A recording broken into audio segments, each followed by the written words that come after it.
महोदय, मैं निम्नलिखित प्रस्ताव पेश करता हूं कि ये सभा मंत्री परिषद में विश्वास का भाव व्यक्त करती है। सर अध्यक्ष महोदय, ये अविश्वास प्रस्ताव मणिपुर के लिए हम लाए हैं, इंडिया अलायंस, क्योंकि मणिपुर आज इंसाफ मांगता है। मणिपुर का युवा इंसाफ मांगता है, मणिपुर की बेटी इंसाफ मांगती है, मणिपुर के किसान इंसाफ मांगते हैं, मणिपुर के छात्र इंसाफ मांगते हैं। तो ये जो घटनाएं मणिपुर में हो रही है, इसको ये हम ना समझे कि उत्तर पूर्वांचल के किसी कोने में हो रहा है, ये भारत में हो रहा है। सर, अगर मणिपुर जल रहा है तो भारत जल रहा है। अगर मणिपुर में आग लगी है तो भारत में आग लगी है। अगर मणिपुर विभाजित हुआ है तो भारत विभाजित हुआ है। तो आज हम सिर्फ मणिपुर की बात नहीं कर रहे, हम भारत की बात कर रहे हैं।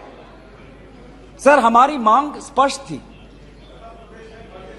कि देश के मुखिया होने के नाते प्रधानमंत्री सदन में आए, अपनी बात रखे, अपनी संवेदना प्रकट करे और उस पर सारे पार्टी समर्थन दे और मणिपुर को एक संदेश जाए कि इस दुख की घड़ी में पूरा सदन मणिपुर के साथ है, हम मणिपुर में शांति चाहते हैं। यह हमारी अपेक्षा थी, यह हमारी अपेक्षा थी। लेकिन अफसोस की बात है कि ऐसा नहीं हुआ। प्रधानमंत्री महोदय ने एक मौन व्रत लिया कि सदन में ना लोकसभा में कुछ बोलेंगे, ना राज्यसभा में कुछ बोलेंगे। और इसीलिए अध्यक्ष महोदय, ये नौबत आनी पड़ी कि हम अविश्वास प्रस्ताव के द्वारा प्रधानमंत्री मोदी जी का मौन व्रत हम तोड़ना चाहते हैं। सर, साफ साफ 3 सवाल है प्रधानमंत्री महोदय से। सवाल पहला कि आज तक वो मणिपुर क्यों नहीं गए? राहुल जी गए, इंडिया अलायंस के विभिन्न पार्टीज गए, गृह मंत्री जी गए, एमओएस होम गए, पर देश के मुखिया होने के नाते प्रधानमंत्री मोदी जी क्यों नहीं गए? यह है सवाल पहला। सवाल दूसरा कि लगभग 80 दिन क्यों लगे प्रधानमंत्री मोदी जी को मणिपुर पे कुछ बोलने के लिए, और जब बोले तो सिर्फ 30 सेकंड के लिए बोले, और उसके पश्चात आज तक भी प्रधानमंत्री मोदी जी की तरफ से ना कोई संवेदना का शब्द, ना कोई शांति की याचना। मंत्री मंडल बोल रहे हैं कि हम बोलेंगे, हम बोलेंगे। आप बोलें, आपको किसी ने नहीं रोका। लेकिन प्रधानमंत्री मोदी जी एक प्रधानमंत्री होने के नाते उनके शब्दों में जो महत्व है वो किसी मंत्री के शब्दों में नहीं है। माफ कीजिएगा। प्रधानमंत्री मोदी जी अगर प्रधानमंत्री होने के नाते एक शांति की पहल करें, उस कदम में जो ताकत है वो किसी मंत्री या किसी सांसद में वो ताकत नहीं है, एक प्रधानमंत्री होने के नाते। सवाल हमारा तीसरा कि प्रधानमंत्री जी ने आज तक मणिपुर के मुख्यमंत्री को बर्खास्त क्यों नहीं किया? आपने गुजरात में जब निर्वाचन आए, गुजरात में जब आपको अपनी राजनीति करनी थी तो गुजरात में मुख्यमंत्री बदल दिए, एक बार नहीं 2 बार। उत्तराखंड में निर्वाचन आ रहे थे तो उत्तराखंड में 1 बार, 2 बार, 3 बार, 4 बार शायद आपने मुख्यमंत्री बदल किए। त्रिपुरा में निर्वाचन आए तो त्रिपुरा में भी आपने निर्वाचन आपने से पहले अब मुख्यमंत्री को बदला। मणिपुर के मुख्यमंत्री में ऐसा क्या आपने विशेष, आपका आशीर्वाद आप दे रहे हैं, जिन्होंने खुद कबूल किया है कि आज मेरे कारण एक इंटेलिजेंस फेलियर हुआ है? ये 3 सवाल हैं सर, और शायद इन 3 सवालों का 3 उत्तर भी है। प्रधानमंत्री मोदी जी मणिपुर पर क्यों मौन हैं? शायद उस प्रश्न का उत्तर भी 3 है। पहला उत्तर कि प्रधानमंत्री मोदी जी को कबूल करना पड़ेगा कि उनकी डबल इंजन की सरकार, उनकी सरकार मणिपुर में व्यर्थ हो गई है, विफल हो चुकी है। इसीलिए आज मणिपुर में 150 लोग मरे, लगभग 5000 घर जलाए गए, लगभग 60,000 लोगों आज शिविर में हैं, लगभग 6,500 एफआईआर है। और मुख्यमंत्री, प्रदेश के मुख्यमंत्री होने के नाते जो एक संवाद का वातावरण बनाना चाहिए था, जो एक शांति, अमन और सद्भावना का एक वातावरण जो बनाना चाहिए था, आज उन्होंने सिर्फ मई महीने से नहीं, पिछले 2-3 सालों से ऐसे कुछ भड़काऊ उन्होंने कदम लिए हैं जो आज समाज के बीच में तनाव पैदा हो गया है। आज हम मणिपुर गए हैं। क्या मणिपुर में यह सबसे पहला हिंसा हुआ है? नहीं। क्या उत्तर पूर्वांचल में यह सबसे पहला हिंसा हुआ है? नहीं। इससे पहले भी हुए हैं, मणिपुर में भी हुए हैं। मैं खुद उत्तर पूर्वांचल का हूं, मैं खुद जिम्मेवारी से कहता हूं कि हुए हैं। लेकिन पहली बार, अरे आप में से तो कोई गया भी नहीं, आप क्या जानेंगे? पहले जाओ और फिर हमें परामर्श दो। पहले आप लोग जाओ। सर, हम गए और बहुत दुख हुआ कि हमने समाज में दो वर्गों के बीच ऐसा बंटवारा, समाज के दो वर्गों के बीच हृदय में इतना आक्रोश, इतना गुस्सा हमने पहले कभी नहीं देखा। हमने पहले कभी भी नहीं देखा कि आज समाज का एक वर्ग दूसरे के प्रति बदले की भाषा का प्रयोग कर रहा है। हमने कभी भी नहीं देखा कि एक प्रदेश में एक ऐसी लकीर खींच दी गई है कि पहाड़ पे एक वर्ग के लोग रहते हैं और वैली में एक वर्ग के लोग रहते हैं। अफसोस की बात है सर कि जो सरकार एक इंडिया की बात करती है, आज उन्होंने दो मणिपुर आपने बना दिए हैं। आपके राजनीति से दो मणिपुर आज बन गए। मैं मणिपुर के मुख्यमंत्री को, इस सदन से पूर्व प्रधानमंत्री वाजपेयी जी की राजधर्मों को याद करने के लिए सलाह दूंगा, जिन्होंने कहा कि राजा के लिए, शासक के लिए प्रजा में भेद नहीं हो सकता, ना जन्म के आधार पर, ना जाति के आधार पर, ना समुदाय के आधार पर। सर, आज इस माहौल में अगर सबसे ज्यादा पीड़ा किसी को झेलना पड़ा है तो महिलाओं और बच्चों को। हमने देखे हैं वो वायरल वीडियो में, उनका मैं उल्लेख नहीं करना चाहूंगा, उससे सबको पीड़ा हुआ। पर ऐसे मुख्यमंत्री जी ने स्वयं कहे कि ऐसे 100 एफआईआर हैं। हम भी गए हैं सर, इंडिया डेलीगेशन, हमारे संसदीय दल, उस परिवार से हम मिलके आए हैं जिसमें दो महिलाओं के साथ इतना बुरा व्यवहार हुआ, अत्याचार हुआ।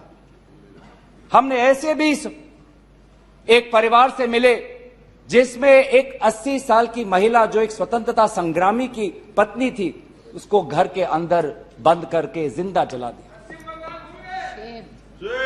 जो दो महिला, जिसको लेकर आज सुप्रीम कोर्ट तक ये बात गई है, उसमें से एक महिला का पति कारगिल में हमारे देश के लिए हमारी सीमा को सुरक्षा कर रहा था। वो कारगिल का जवान बोल रहा है, मैंने देश को बचाया, पर मैं अपने घर और अपने परिवार को नहीं बचा पाया। जब हम उनसे मिलते हैं तो हमको क्या कहें? आप लोग कहते हैं हम फोटो ऑप करने गए थे। सर, दुख के समय में संवेदना उनको देने गए थे। आज महिलाओं, बच्चों के साथ आऊंगा, अब सारे बातों पे आऊंगा, सब पे आऊंगा। धर्मीय जगह को भी बख्शा नहीं गया। धर्मीय अनुष्ठान पर भी आज भीड़ घुसी और उसका असम्मान किया।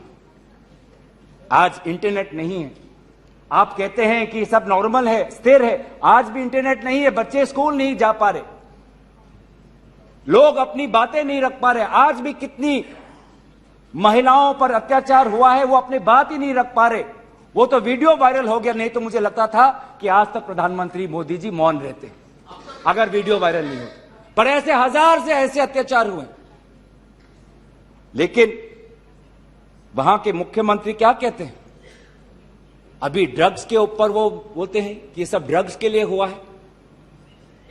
अध्यक्ष महोदय, बहुत गंभीर पूर्वक मैं ये बात आपके समक्ष सदन में रख रहा हूं कि मणिपुर के मुख्यमंत्री की कार्यालय से जब एक ड्रग माफिया के बड़े नेता को वहां की पुलिस ने पकड़ा तो मुख्यमंत्री के दफ्तर से फोन गया कि उस ड्रग के माफिया को बचाओ, रिहा करो। और वो ड्रग का माफिया कौन था? वो ड्रग का माफिया आप ही की दल के ऑटोनोमस डिस्ट्रिक्ट काउंसिल के चेयरमैन थे, जो वहां पे जब इटोचा सिंह को पकड़ा गया, लोयांग नांगबंग इटोचा, जब इस व्यक्ति को पकड़ा गया तो मुख्यमंत्री के दफ्तर से फोन गया कि इसको रिहा करो। और ये इटोचा कौन है? वहीं के राज्य सरकार के पीएचई मिनिस्टर सुशील द्रो के भाई हैं। आज ये इन सरकार राज्य में ड्रग्स की बात करते हैं, ड्रग्स के साथ मुख्यमंत्री महोदय के दफ्तर का ताल्लुकात है। ये बात मैं नहीं कर रहा, वो पुलिस अफसर जिनको इनकी राज्य सरकार ने मेडल दिया, वो आज वो बात कर रही है कि ये सरकार ने मुझे मेडल दिया और यही सरकार मुझे ड्रग्स से जुड़े हुए इनके दल के नेताओं को छोड़ने के लिए कह रही है। उन्होंने अपना मेडल वापस कर दिया राज्य सरकार। तो कहीं ना कहीं प्रधानमंत्री जी चाहते हैं कि वो मौन रहे ताकि उनकी राज्य सरकार की छवि धूमिल ना हो, क्योंकि उनको छवि से लगाव है। चाहे लोगों पे अत्याचार हो, ड्रग्स की समस्या बड़ी हो, ये उनके लिए महत्व नहीं रखता। पर जैसे कि मैंने कहा कि उनके मौन रहने का कारण 3 है, अभी तो मैंने सिर्फ एक कारण का उजागर किया। और दूसरा कारण यह है, और बहुत मैं सम्मानपूर्वक ये बात कहना चाहता हूं, दूसरा कारण प्रधानमंत्री मोदी जी का मौन रहने का यह है कि आज भारत केंद्र सरकार का गृह विभाग और राष्ट्रीय सुरक्षा सलाहकार आज विफल हुए हैं। क्या हो रहा मणिपुर में? 5000 से ज्यादा हथियार आज लोगों के हाथों में है।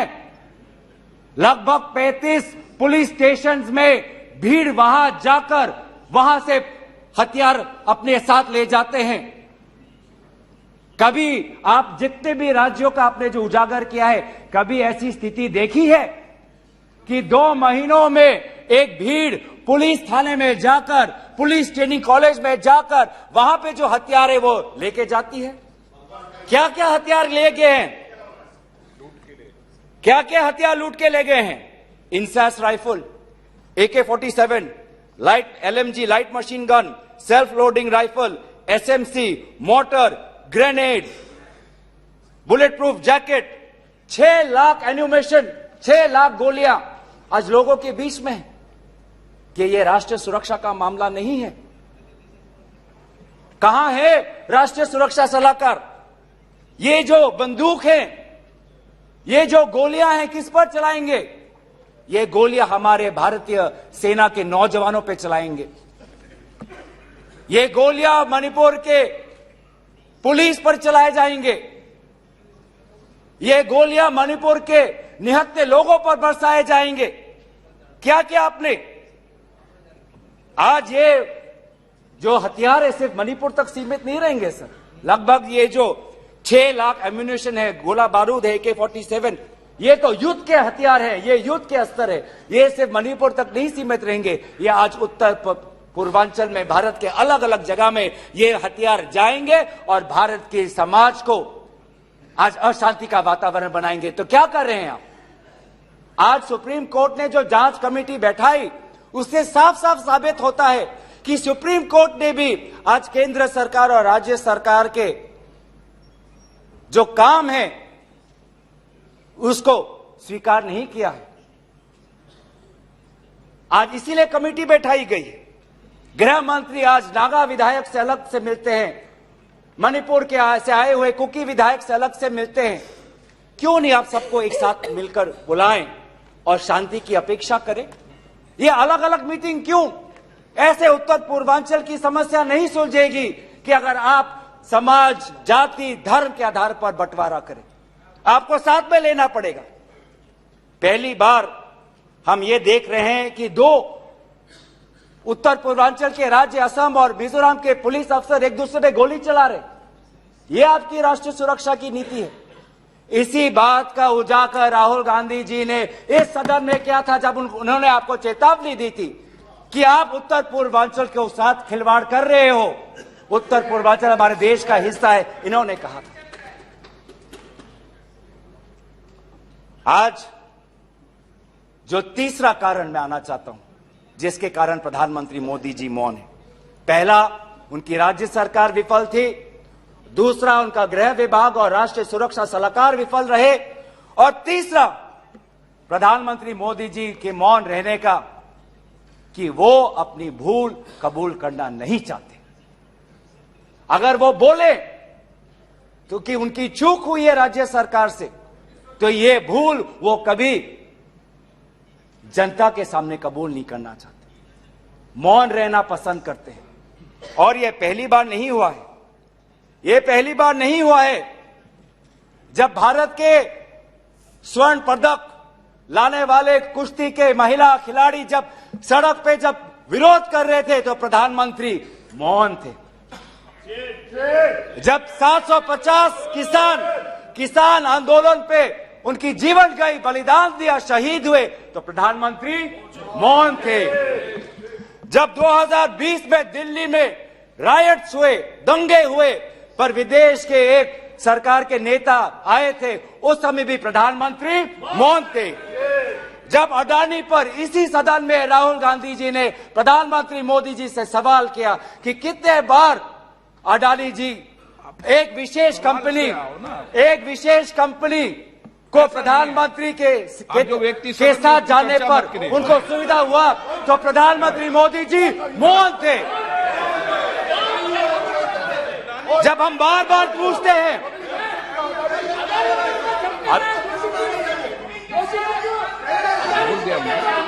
सर बड़ी